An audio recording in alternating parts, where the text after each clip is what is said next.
You're listening to Movie Reviews and More with Brian Sebastian, only on LA Talk Radio.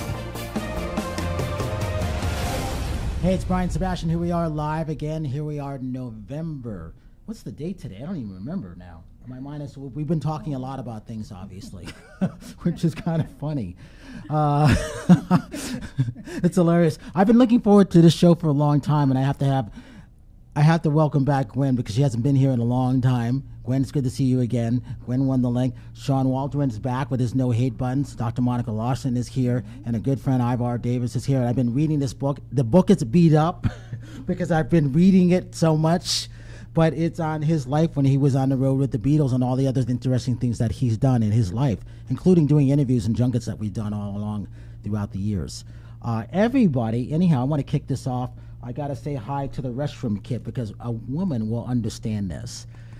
With all the catastrophes and everything that we've had around the world, no matter what you may have, this will help you out because if you go into a stadium or something like that and there's no toilet paper or anything to wipe your hands, well, this is that kit. It's called the restroom kit, and it helps when it comes to that. So we're sending a bunch of these, 100, 150 of these to Puerto Rico to help out over there, which will be good. And to Houston, they're already in Houston helping out with that, which is good. Provincial Vodka in Gelson's now, which is good. We helped them get them to Gelson's. Now they're in Rock and Brew. Who knows what will be next? Ralph's and Vaughn's. So that's a good thing. Let's kick this off with Monica. Dr. Monica, thank you for coming. I've been waiting for this opportunity to talk about what you do. Tell everybody what you do and why. Yes. Hello, everyone. My name is Dr. Monica Larson. I am a clinical and forensic psychologist. So what that means, I treat traditional clients. That included victims of crime and traditional clients, anyone with depression, anxiety, marital issues, relational issues, things like that. And on the forensic side, I treated criminals, if you will, in particular sex offenders. So that included indecent exposures, pedophiles, rapists, serial rapists. You're talking about all of Hollywood now. That's pretty popular right now. Yeah. Yeah, we'll get into that. You're gonna be very busy. Yes. And then when you're not doing that, you I see all kinds of photos, inspirational photos that you put up of women and some men. Yes. And then, are you an actress too? Yes, I'm dabbling a little Where's bit the time? Exactly. I like to do it. You know why? Because it gives me my creative outlet. So I've been doing a little bit of getting into acting, and I've been doing modeling for years. So it's fun for me, and it keeps me grounded and balanced, if you will, because my work is so serious. So I was starting to lose a little bit of myself, my identity. My friends are like, "You're boring. You don't do anything." And I didn't go to the movies. I didn't watch television. So I'm like, yeah, I am boring. I need to get back and have some fun. So actually, that makes sense. That is, I could see that as an outlet, which is interesting. Yeah, it's definitely fun. I found out interesting on sex addicts and pedophilias. That was interesting. That caught my attention when I was searching you out for things. Talk about that. Yes. Gosh, it was, it's interesting because a lot of times, well, most people they'll say, well, pedophiles, they were molested when they were younger, which that's partly true. There's a myriad of reasons why they do what they do. Some are predispositioned that way. They are just their sexual objectification or children. There's nothing you can do that's going to change that. There's others, believe it or not, a high amount where it was related to substance abuse. And in particular, especially heroin and meth. And meth in particular is one of the worst drugs ever because it has such a strong emotional component and it makes people hypersexual. And so anybody is a body next to someone who is high on meth, and so they're completely out of their mind, and they will gravitate towards whatever. That's interesting. I didn't know that. That makes a lot of sense. Mm-hmm. In particular, one of my clients, he had been sober for 10 years, and he would still wake up with the taste of meth in his mouth. After 10 years is such a very strong component.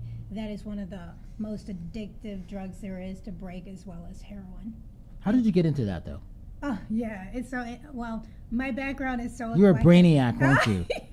I kind of was actually a little bit. It's weird. I like to learn. I've always loved to learn, but how my career got started initially, my AA and bachelor's is in criminal justice. That was my prior background. I was going the criminal justice route, worked in my police department for 6 years, volunteered. I had a squad, I had a partner. We would go out and do anything that the officers couldn't get to. We weren't sworn, so we didn't have a gun, but that didn't mean that we weren't in danger, because I had been someone tried to run me over once, and all kinds of crazy mess. But I started out initially as a paralegal for the state's attorney's office in Illinois, and I worked in the felony division, and I just found that extremely interesting and fascinating, and I was just like, wow, I was with my popcorn waiting to see what was going on. And I remember in particular one day, I was friends with all the bailiffs and such, and so I had to run a case, some paperwork over to one of the state's attorneys, assistant state's attorneys, and there was gates were up, there were all excess bailiffs and guards, and I go, what's with the heightened security? What's going on here? And he's like, oh, well, this is a special case. And I go, what is it? And he goes, well, this guy raped someone. I go, yeah, but they've never had this kind of security. And he goes, no, you don't understand. This guy raped a mafia kingpin's daughter. I go, I'm leaving.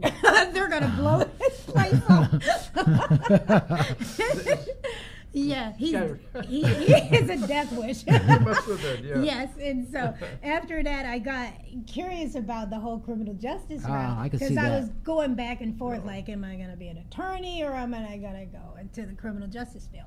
So I went kind of in the criminal justice field, and I started my associates and my bachelor's with a specialization in crime scene investigation, because that was always fascinating to me. I was always drawn to science and scientific things and that kind of stuff. And initially, I almost thought I would be a pathologist, but the only thing that stopped me was I tried to, I wanted to go actually witness. I know this sounds morbid, don't think I'm weird, but I wanted to go witness them doing an autopsy, because that's part of the requirements. They wouldn't let me do it. Even though I was in criminal justice program, they're like, no, you have to go there with a group. I'm like, whatever. So I just went, I still was in criminal justice. I finished that, and then I was working at my police department up north and for 6 years, and at that time I was kind of on the fence if I was going to go into law school. I had enrolled, or if I would go elsewhere. But I found myself, when they were bringing and booking criminals in, always kind of talking to them, trying to find out what made them tick, what made them do what they were doing. And I said, one particular young gentleman, unfortunately, many of the youth up there were under house arrest already. That's why they wore the jeans, because they were hiding their ankle bracelets. And it was just terrible. I'm like, why do you do what you do? You're so smart. You're so gifted. If you just channel this energy towards something positive, you're unstoppable. And he looked at me with no remorse whatsoever, and he goes, just like you to go to work, so do I. I go to work on the things that you have. And I said, interesting. So from that point on, I was just more geared towards, why do people do what they do, and help me prevent recidivism or reoffense to protect society. So I was trying to figure out a career that kind of channeled both. Was that kind of new at that time, or were other people doing that? It actually was kind of new at that time.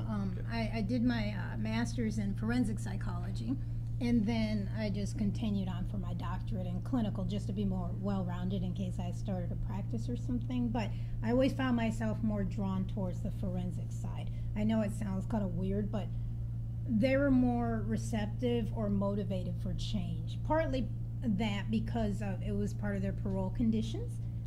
Because again, they were sex offenders who were released from the state, so we worked very closely with parole and probation, and so they were on a plan 3 to 5 years. They had to have intense individual therapy and group therapy, and so part of that encompassed polygraphs. So it was kind of interesting how it worked, because polygraphs are inadmissible, so they say, but is that true? I plead the fifth. But if you're having a one-on-one with, let's say, a serial killer, don't you ever feel threatened that perhaps they might go off on you? It's funny. I never, even though we weren't allowed to carry weapons, And even though parole would come frequently, there was no one there. So I wasn't, the only time I was ever concerned for my safety was one particular time. And I'll tell you 2 instances actually. One was this client. He had no motivation for change whatsoever. He was a true serial rapist. He had a long, extensive criminal history. He was very charismatic.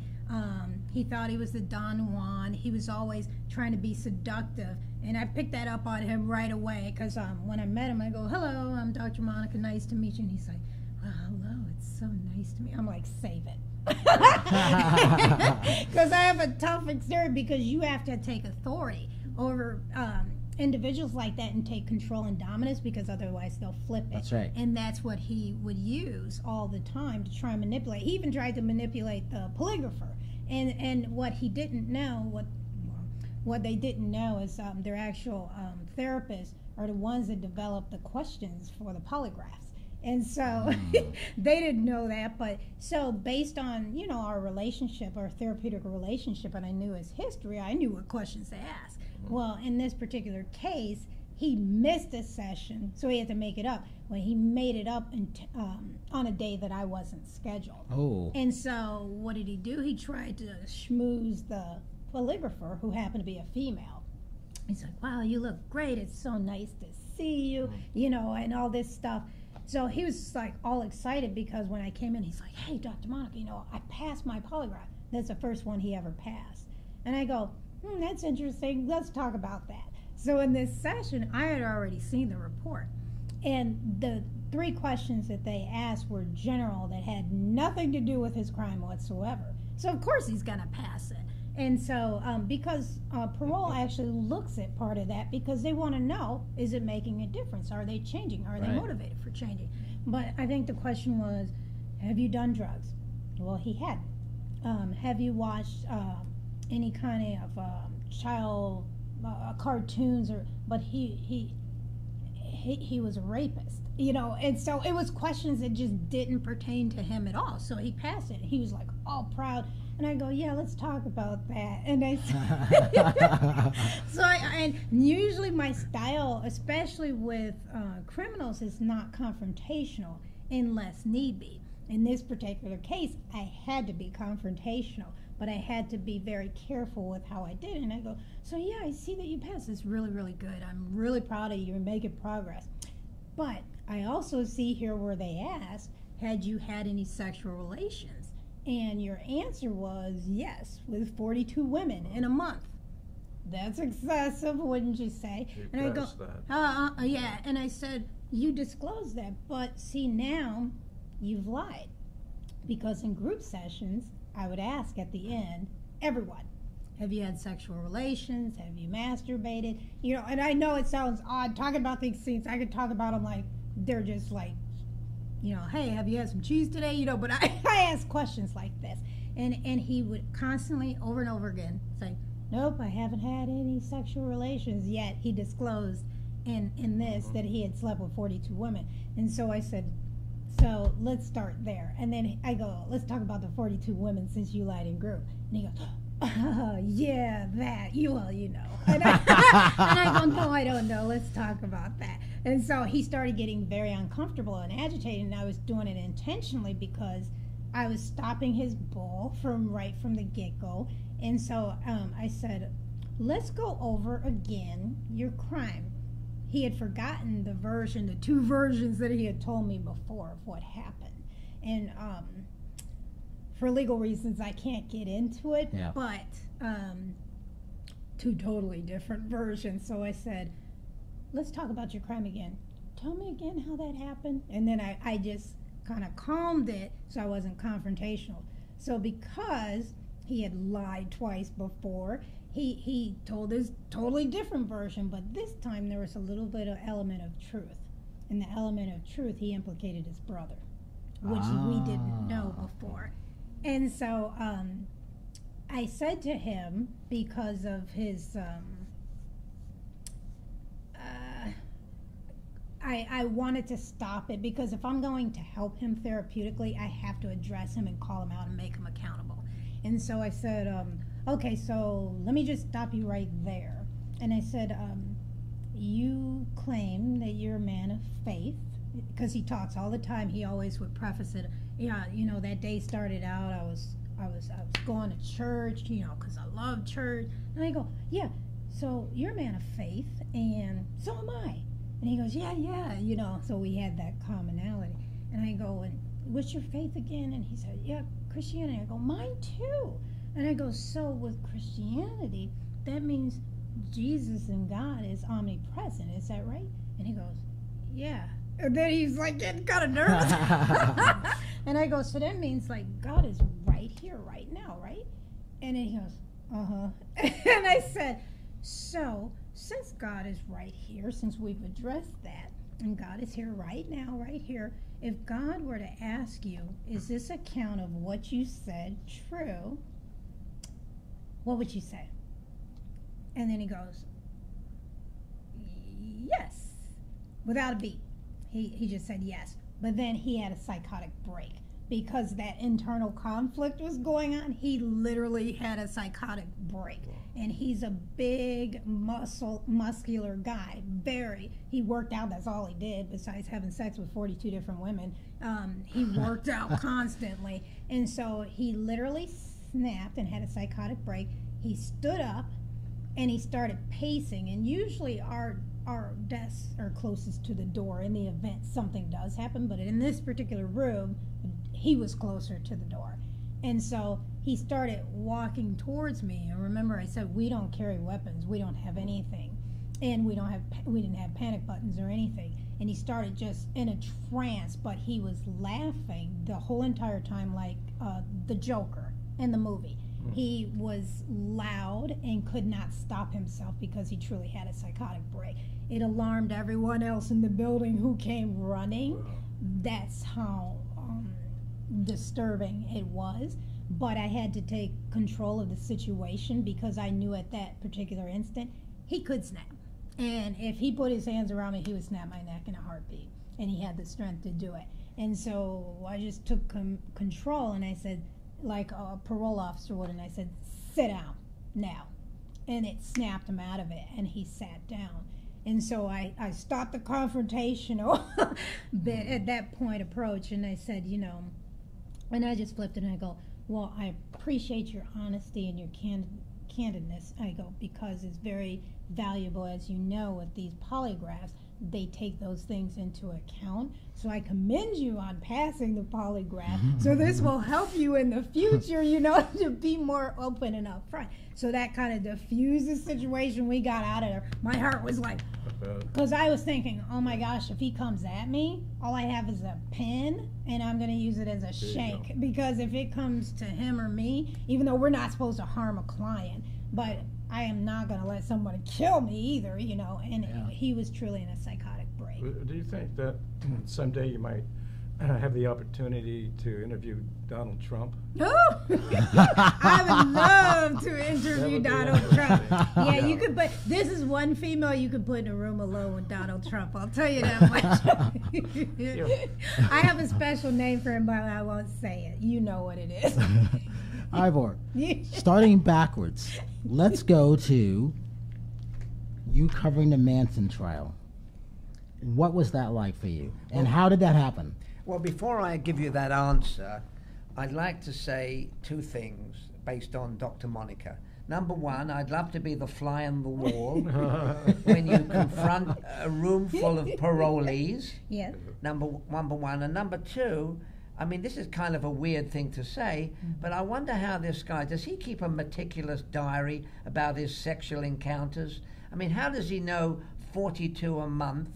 Does he write them all down? I mean, it's a silly, it doesn't answer your question. No, it's not silly at all. See, for someone like him, it is a notch in his bedpost. That is his one thing, his drive every morning is to see how many women he can bed, because it aids to his virility, because even though he comes across as Mr. Suave, Mr. Debonair, Mr. Rico Suave, but they have low self-esteem. Yeah. And so the more conquest they can have, the more he feels virile and self-assured. Yeah. Interesting. Well, and that's one of the reasons why I wanted to have you three on, because of the connection of everything that cross. And going in, and before we get into the Beatles, just you covering Manson. Why were you there? What was the relationship of everything? Well, I mean, the ridiculous thing was I was covering for a London newspaper. I was a foreign correspondent for 4 million circulation a day in the days when people actually read newspapers. Remember those? Remember those days? So they said this murder had taken place.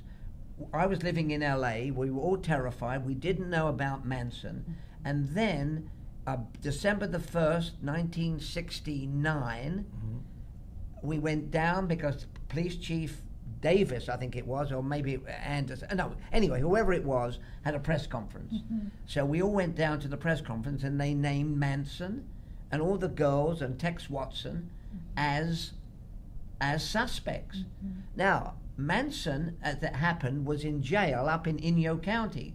So I rented a small plane, and I got them to fly me up there for his preliminary hearing.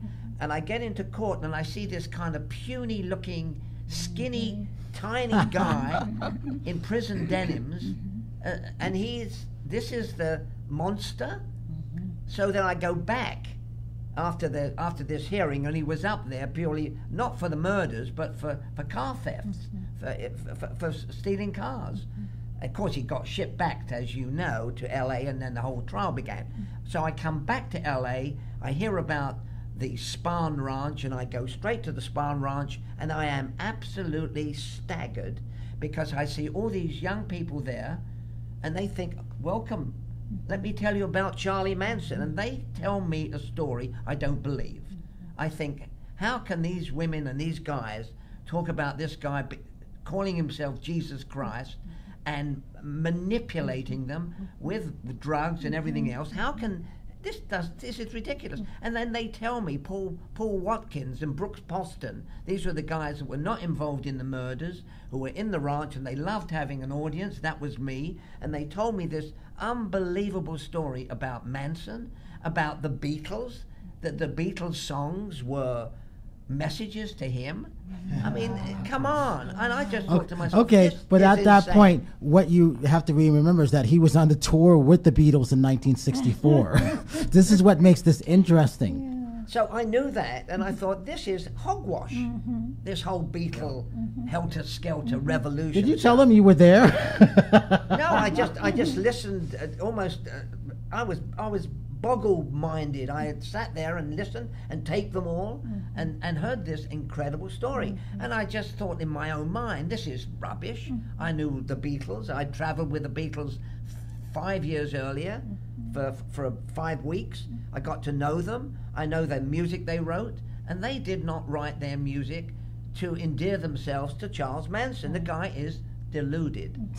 Yeah. And then I covered the trial, but that's another story, because I'd written a very fast book called 5 to Die before the trial began. And when I went to the court every day to cover the trial in downtown LA, what happened was the girls, like Squeaky Frome, were sitting out there with all the others, sitting outside the courtroom, and they knew I'd written the book, and they said to me, Squeaky said to me, Ivor, because they knew who I was by then, do you know what it feels like to have a knife slid down your throat? And I thought, I don't like the sound of that.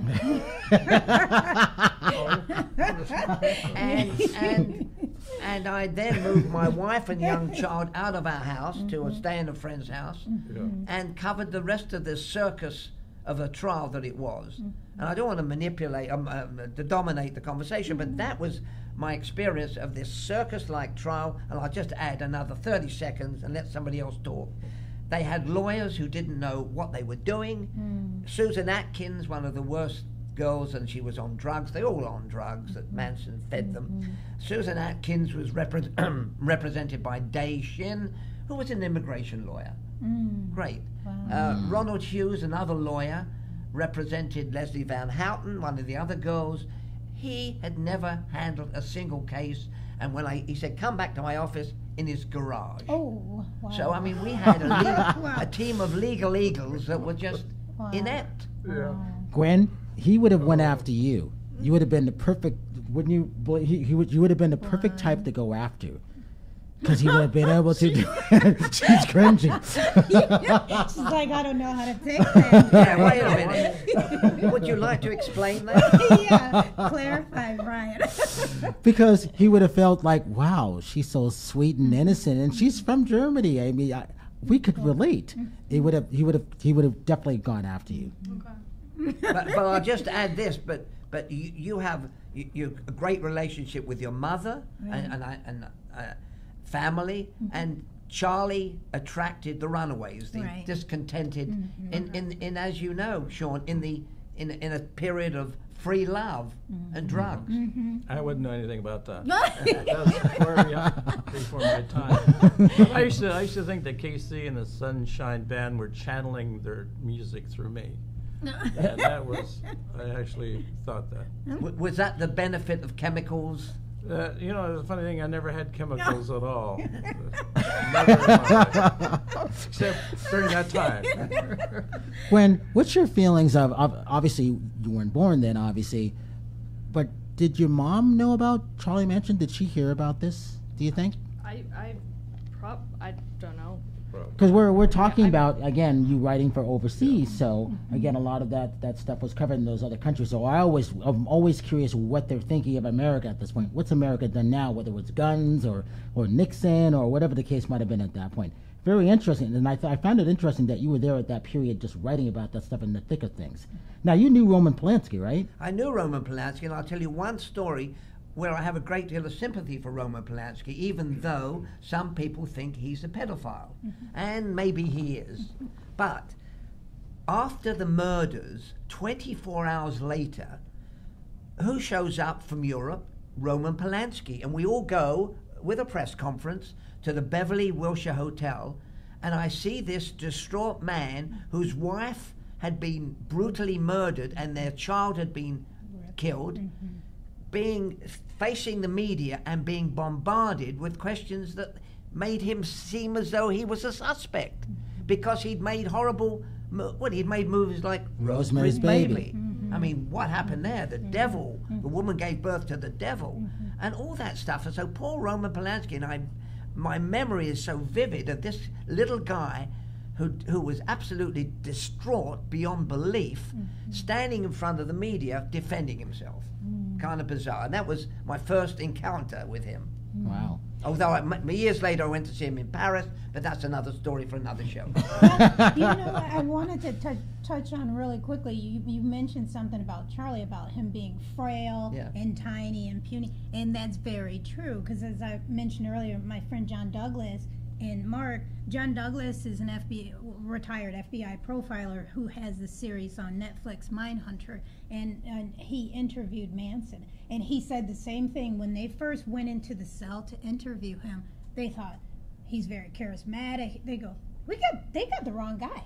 They walked out of there believing that they arrested the wrong person because he's extremely manipulative and very charismatic. And what he does because he is small in stature, and how he like animals will make themselves appear larger, he will stand and hunch himself on the top of a chair to make himself appear larger like animals do. And so that's what he would do to command authority over anyone. And he did the same thing when my friend John was in the room with him. Wow. And he's very, very manipulative. So, Gwenn, your homework is going to be watch Mindhunters on Netflix. Absolutely. Look up Charlie Manson. Ask your mom what her feelings were at this point, because she was in Germany or whatever the case may be. Yeah. Interesting.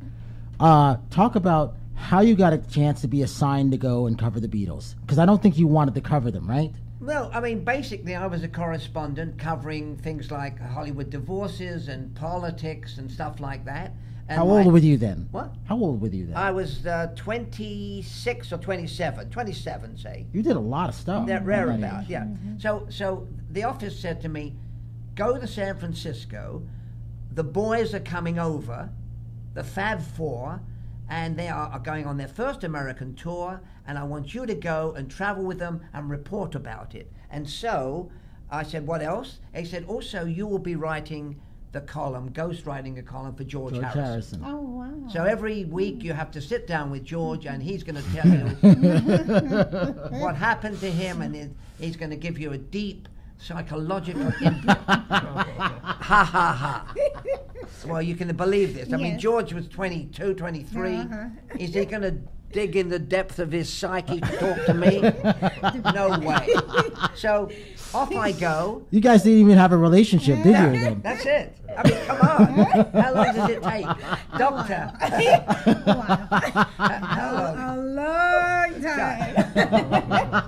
But I started to say, or any alcohol or anything like that involved, it might speed up. It might help. It might help. Well, the first time I met George, and the person I was supposed to do the column for, they were all they kind of grunted because they were jet lagged. Yeah. They'd just flown in from England, and it took much longer.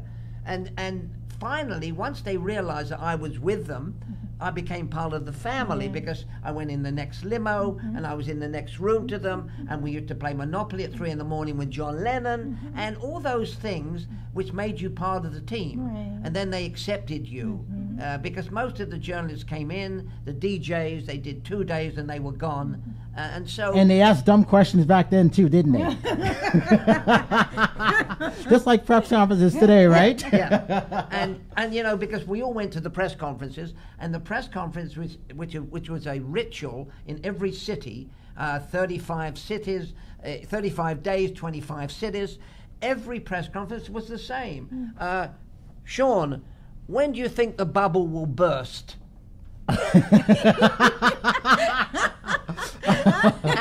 Sean, where did you get that haircut? What do you call it? I could answer that. It was a heavy question. Yeah, I know. What size shoe do you wear? Yeah.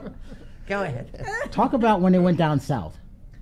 Well, you're talking about to New Orleans, or when they went to Florida? When they went, is it Alabama?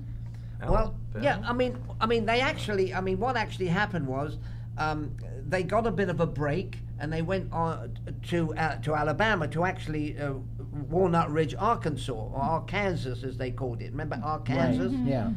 Well, actually, when they were in Texas, for example, John Lennon, who was the most provocative of the lot, wanted to go to where John Kennedy had been killed. That's right. You've got to realize this was August of 1964, less than a year after John Kennedy had been shot in Dallas.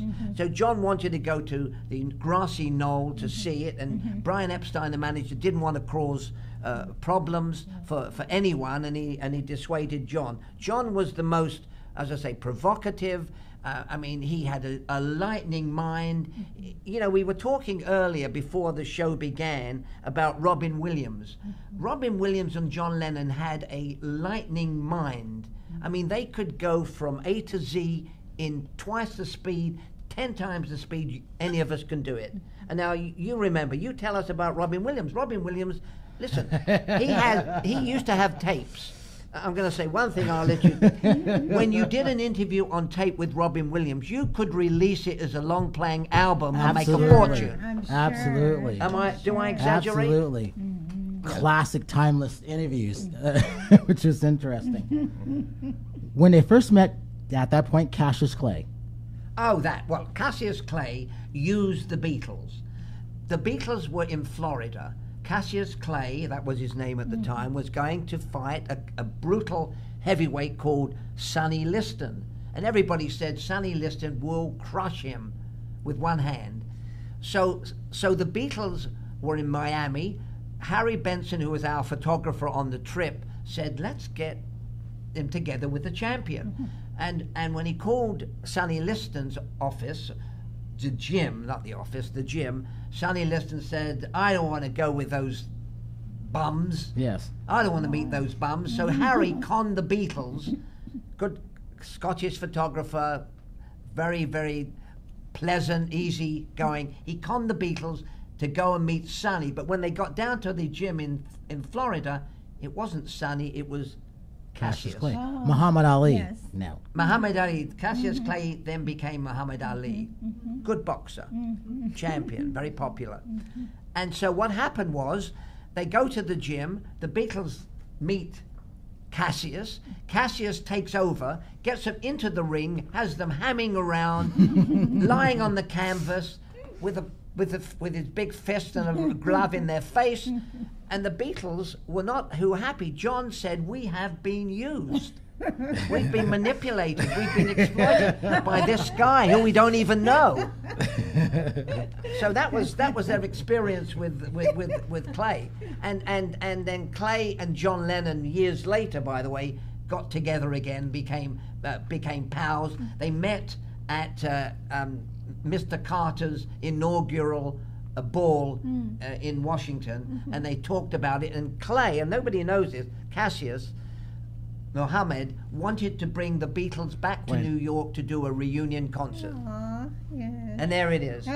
That's the short version. Have you seen this photo before? No. Yeah, it's a world famous photo, So, actually. I mean, but the Beatles were used. Yeah. And then guess what happened, by the way? Gwenn. What happened? Okay, now see if you can guess this. Can I Go ask ahead. Gwenn?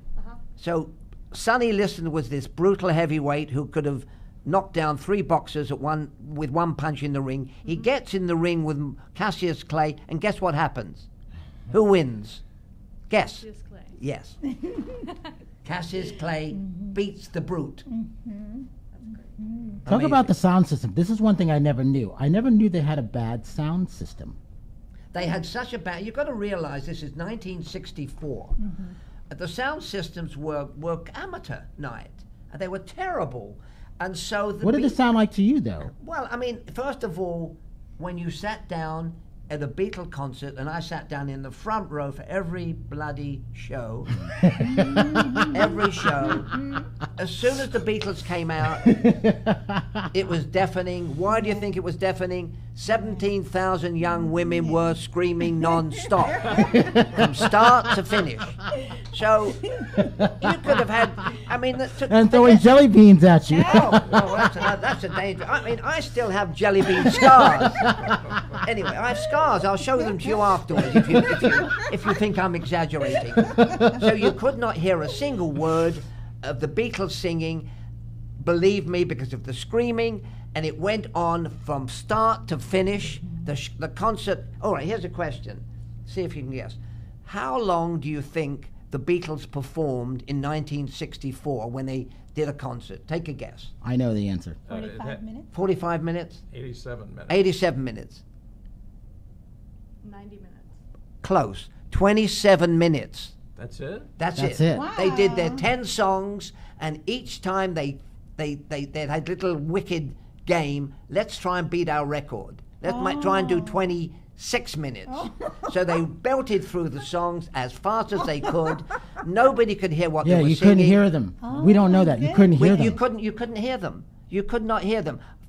Fortunately, I was in the front row, and as soon as they sang Long Tall Tall Sally, I knew I better get out, go backstage to the limo, get in the second limo, because they were gone. Now, And to this day, I don't know the words of Long Tall Sally. I mean, 35 times I listened to them, but never got to the end of the song.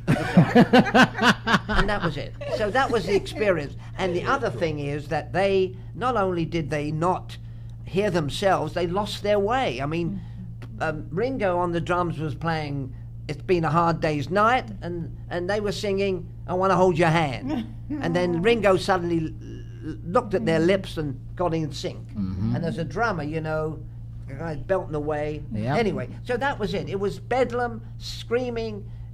The cops stopped the girls racing onto the stage. At the Hollywood Bowl, I'll tell you one thing. You're too young to remember. You won't. You'll remember, Sean. They used to have a pool, That's right, a fountain in the front, and several girls tried to swim to the Beatles. Oh my So they got it, goodness. so they would jump into the water and swim. They were pulled out by security. Now, my feeling was if they got to the Beatles and hugged the Beatles, they would, excuse me, That's okay. they would have been electrocuted.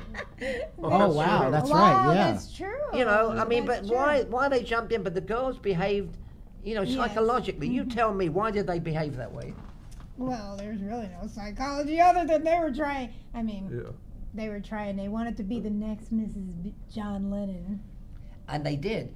want to be, did want to be, because each of the girls, when I wrote my book, I spoke to a lot of more mature ladies who were much younger in those days, and they said they believed this seriously. They believed Ringo smiled at me and waved at me. 17,000 people. Paul, I knew Paul knew I was there because he looked at me. Yes. I mean, this is delusional. Yeah, it is delusional. and they believed it. That's funny. That's You know, true. I mean, from Sean's point of view, you know, what was it like? You were in America? Yeah, well, in '64, I remember them coming to America and the plane landing and them getting off. And I was just a mere child. I was in high school at the time, and vividly I remember the KFWB or the disc jockey promoting it for the whole week before they got to America. So it was a big event. And, you know, I was a big fan and constantly playing their music. And I think that's the period that you were with them. Yes. So, yeah. And it took all this time for us to get together. What's your favorite Beatles song? Oh, I Want to Hold Your Hand has to be. Yeah. That's the first one I ever heard. Monica? That's probably the most memorable as well. I don't even know if you have one. Well, I mean, it would have been Long Tall Sally, because I then went on to marry a lady called Sally. And then finally, when I married my wife called Sally, I then listened to the song from beginning to end. And it was a great experience. But then they went on. I'll just say this about the music, and you tell me what you think. It was lollipop music. It wasn't as deep and orchestrated. I Want to Hold Your Hand. She loves me, yeah. But later on, I think, if I really think about it, Imagine has to be one of my very favorite songs. It's so deep and so romantic and meaningful. Well, of course, and what happened is, as we all know, is that George Martin, who was their record producer, got them into Abbey Road, and he put violins and cellos and orchestral, and he turned their music from run-of-the-mill kind of foot-beating stuff to the stuff that we sing today, which is even more popular. Gwen, you have a favorite Beatles song? No. Interesting. Good answer. See, mine is Hey Jude. That's my third favorite song of all time. Yeah, like that. Talk about, you were there when they met Elvis. How awkward was that? Well, you've got to realize this. That John Lennon grew up loving Elvis. Blue Suede Shoes, Heartbreak Hotel.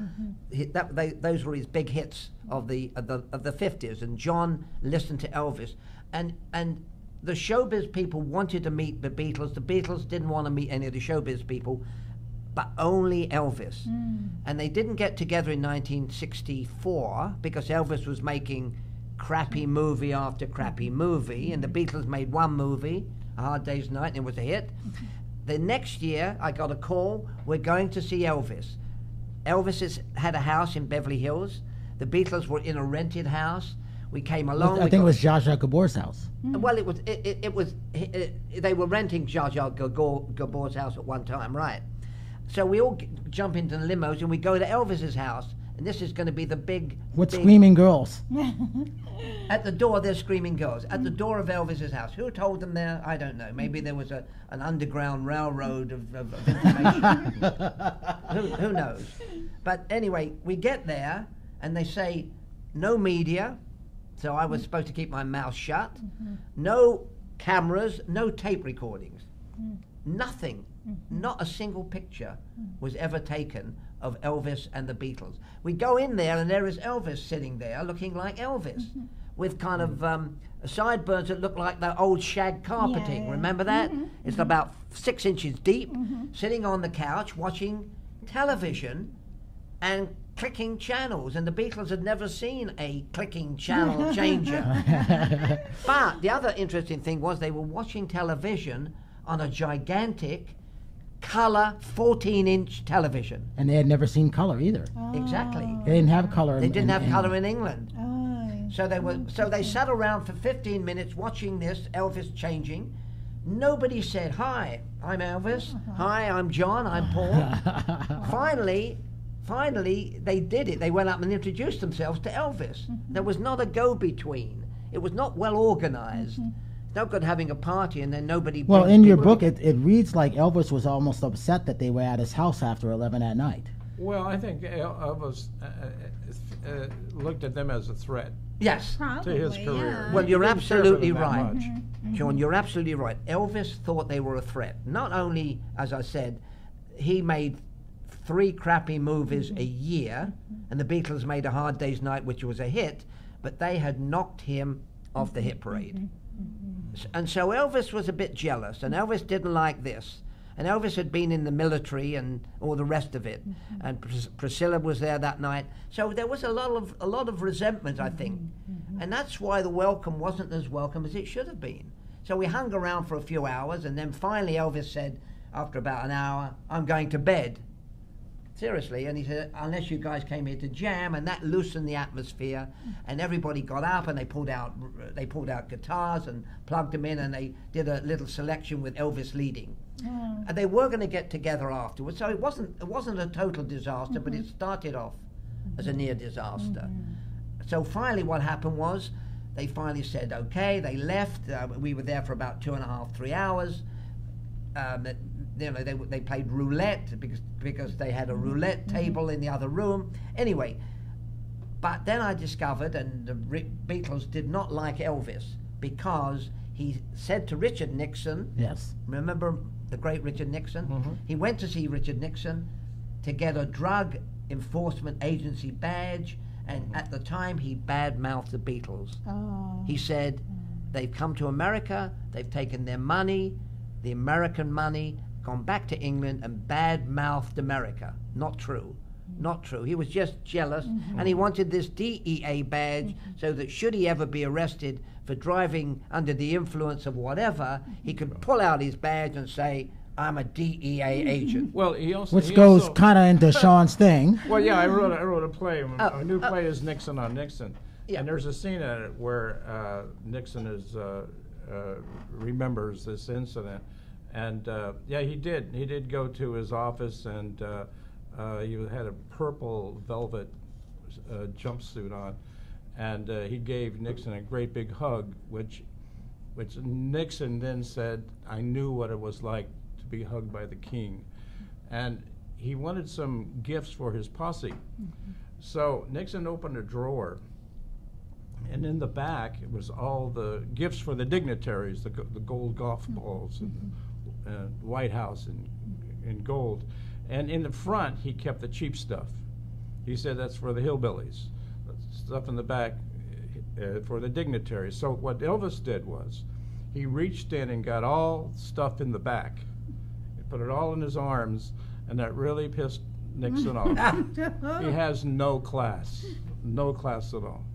So anyway, there's a whole section of that in this play I wrote, but it was quite an experience. I mean, what strange bedfellows, because I'm sure you know that Elvis wrote in a drunken state, and I've seen his letter, in a drunken state on the plane, on American Airlines going from Palm Springs to Washington, D.C., wrote a letter to Nixon saying he would bring in the young voters for Richard Nixon. Well, that's what he wanted. He wanted to identify with the young people at that time, and his press secretary thought that would be a good thing. He didn't want to meet with Elvis at all, but he just showed up at the gate, and he got in. Can you do that today? No, well, no, you can't.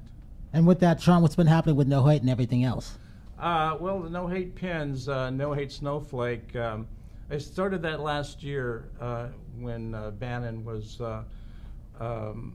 with Breitbart. He was Breitbart at the time, and they referred to anyone that did not believe in their ideology, their hateful ideology, as snowflakes. So I figured, well, you know, I'm pretty proud to be a snowflake because snowflakes are strong when you put them all together, and they're a very powerful force. But they look at it differently. They see a snowflake as weak and insignificant, and so the snowflake image has a long history. It started off in Germany during the concentration camps when they used to burn Jewish people in the you know, the chimneys would take their ashes up in the sky, and then they'd fall down like snowflakes, and that's what the Nazis used to call them.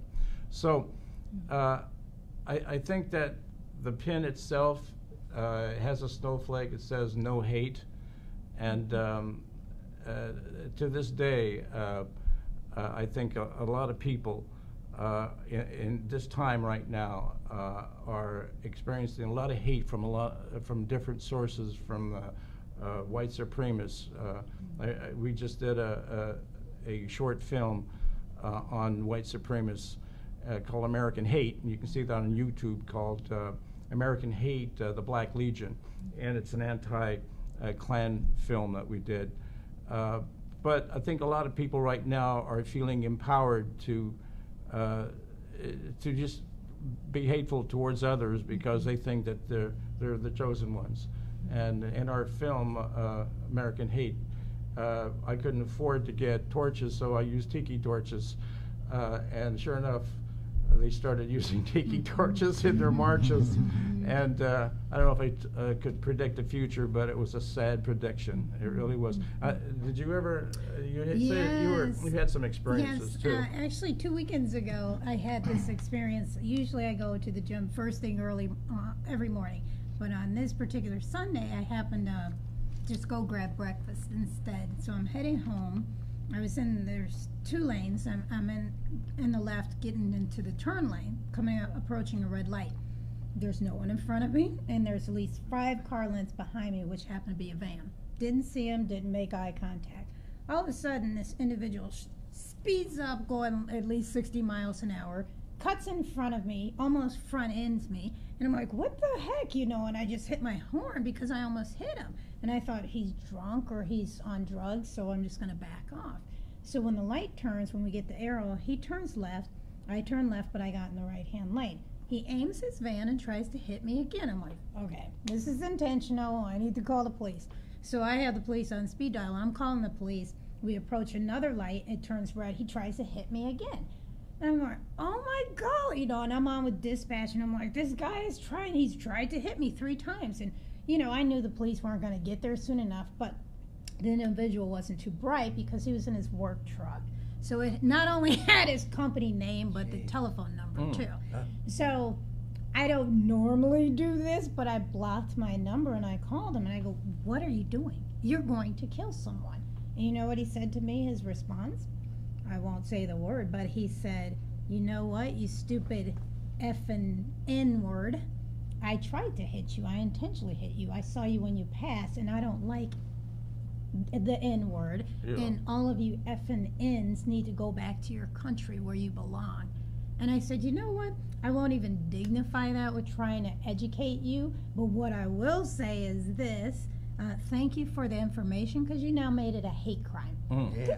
And I went straight to the police department. Yeah. Good for you. Because he needs to be on the radar. Yeah. Well, it's a bit risky of you I know. to encounter him that way. Yeah. I mean, I would have just taken all the information. I know. and then use your camera to. Well, she does sit down with some of the strangest people in a room. I know. I have like no fear, you know, a lot of times, and so I'm like, okay, I know they're not going to catch him. I want to see, and I know I should have done it, but I wanted to know his reasoning behind it. And sure enough, I mean, I didn't expect him to say that, but when he did, I'm like, bingo, buddy, that's a hate crime. It's amazing. And I wanted to make sure that he was. So did you report him? Oh, yes. Okay. Oh, yeah. Good. Yeah. How do you follow up on that? Yeah. Well, because this is not going to be the last time that this happens. That's definitely not. And so, with his behavior, this isn't the first time he's done it, and so he's going around looking for minorities to run off the road, and God knows what else. And he's not the only one, which is scary, because you're right, in this culture, in this climate right now, this is very pervasive, and they have the platform, and they feel they're entitled to use it. There was a young man that he was talking about his cousin. Someone called her a snowflake, and he didn't know what that meant. So I explained it to him what it meant. It's their code word for someone who's weak and doesn't believe in what they believe. So I gave him one of my pins, so he wears it every day. He wears it every day. And right now there's a friend of mine, Mr. Chan, up in, it's in Portland, Oregon. And he was in a community there. He owns a home up there with his family, his children, a wife. Everything was fine in that community until, I'm sorry to say, Trump got elected. Then he said things started changing. And people would stand out in his front lawn when he went to work in the morning. They would be there when he came home. They would yell and scream and make noise outside his house and throw things. He's reported them to the police, but nothing can be done. No crime has been committed. So he's constantly being harassed. And I'm going, this is America. This is, 2017. This should not be happening. This is something that happened back in the 40s, the 50s. So even the 60s. So right now he's got to move. He's got to get out of the neighborhood, and that's what they want. They want to get him out. He's Chinese. They want to get him out of the neighborhood. So anyway, the pin, you can donate to that at my website, which is www.nohatesnowflake.com, and 50% of what the pin costs, 25% is going to the Southern Poverty Law Center. They track hate groups throughout America, and another 25% goes to the ACLU. So right now they're up and running, and I'm very proud of the pin, and a lot of people are wearing them, and they love them. So, Gwenn, what's your feelings of all this? And then she hasn't said a lot because she's been in an accident and all kinds of other things going on, but you've had a history lesson. Your thoughts? I really, really enjoyed this conversation. That's why I haven't been interrupting, because everything was, wow. I mean, what incredible histories. And yeah. And I mean, so basically what my question would be is, like, what would you recommend to people that are in that situation? Like, what is the right thing to do in that situation? Because, like, I feel like I would just probably just, like, duck my head and run. Like, people like that, they thrive on fear and intimidation. So, but at the same time, they're dangerous. Like in this case with this individual. Some, they like just the whole fear factor and feeling tough, and but some are very dangerous, and they've escalated. Because for the longest time, I mean, racism has been here for some time, but it was somewhat contained. Things were getting better. But like you said, with the new regime, people feel entitled to do that. So now a lot of the people that were able to hide their pathology, they can't even hide it anymore. It's not underneath the surface. It's out loud and proud, and they will do something. So someone, it depends on the situation. Call the police, because you have to report it. You can't stay silent about those things, because they thrive on that as well, because that's another part of intimidation and fear. And they get away with it. Yeah, and they get away with it, and they'll just do more. Because people like that, and psychopaths and sociopaths at the same time, every time, whether you call the police or not, each time that they're not reprimanded or in some way, they get empowered, so then they're going to do more. And they're going to take it to the next level. So every time that nothing happens, they're like, good, now this. And they're going to keep increasing that. So you have to report, you have to call. And Ivor, with that, because we're wrapping up, give your website and how to read this, get this book. This is a really, really good read. Okay, it's www.ivordavisbeatles.com, and it's a fun read. I was with them, and it's my story. And I got to have you back because we had a lot more to talk about. Dr. Monica, website and how do people can reach into you, what you're doing? Easiest is www.drmonicalarson. It's LARSON.com. Sean? www.nohatesnowflake.com. And please check that out. There's a lot of information on there on Southern Poverty Law Center and ACLU. And what you been up to lately before we leave? I have been going to a trip to Germany to my mother's healing festival, who's a spiritual healer, and I am getting ready to go to India to attend a healing camp that my mother's also providing in India and working on. And she's going there with 30 of her students who learned healing at her school, and they're going to help people in India who need healing for free. And on your mom's book, because it's a good book. You remember her website? well, my mom's website is www.san-esprit.com. And Annette Mueller. Yes, her name is Annette Mueller, and you can find her in Google and everything. She has a Facebook page, and yeah. And I did an interview today called Fear Us Women, and it's on Hannah Bowman. There's so much information going on. She's Canadian, Sylvan. She ended up fighting to go to, where'd she go? She went to Syria to go fight against ISIS, and she became a sniper, so she's gone 3 times. So you'll see more information on that next week. She's still alive. I had a great interview with her today.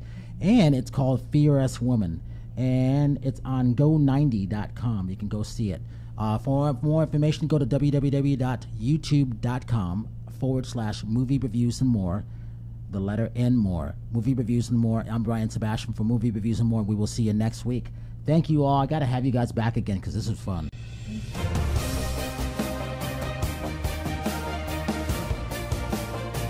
You're listening to Movie Reviews and More with Brian Sebastian, only on LA Talk Radio.